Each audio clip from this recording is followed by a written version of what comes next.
sa mga sunod nating pagkikita, tayo ay magpapasimulang mag-aral sa panibagong serye.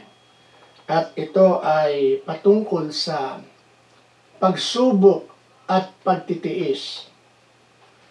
Paglakad sa apoy ng may pananampalataya.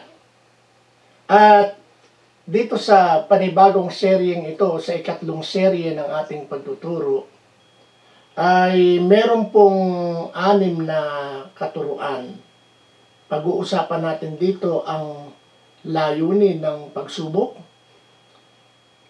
At sa pangalawa ay pag-aaralan natin na kahit may mga pagsubok, kasama mo ang Diyos.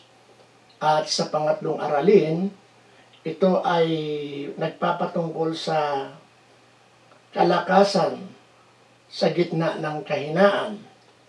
Sa aralin number 4, ito ay pagtitiwala sa Diyos sa mga tanong na walang kasagutan. At sa ika-5 pagtuturo ay patungkol sa pagdurusa para kay Kristo. At ang ikahuling aralin ng pagtuturo o ika-6 na pagtuturo sa seryeng ito ay patungkol sa eternal na pananaw sa gitna ng pagdurusa. So ito ay panibagong serye. Ulitin ko, ang pamagat ng seryeng ito ay pagsubok at pagtitiis, paglakad sa apoy na may pananampalataya. Sa muli po, at gusto ko pong banggitin din sa inyo na available po ito sa Amazon, itong Tagalog version, mahahalagang pagtuturo patungkol sa Biblia.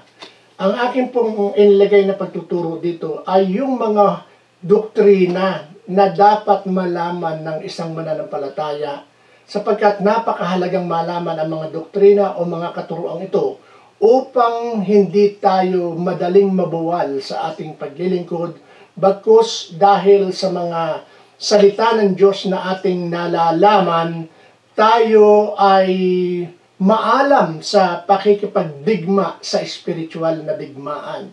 So, ito po mga pagtuturo dito ay napakahalagang mga pagtuturo na dapat malaman ng isang mananampalataya. At meron din po din itong English version at available din po sa Amazon. Kung kayo po ay hindi available sa inyong Amazon, yung ISBN number na naka-plus sa inyong screen, yan ay mahalaga. Pwede niyong orderin yan sa inyong local bookstore. Sa muli po nating pagkikita sa panibagong serye ng pagtuturo, at ang mga pagtuturong ginagawa natin dito ay halaw sa mga aklat na ito. Salamat po.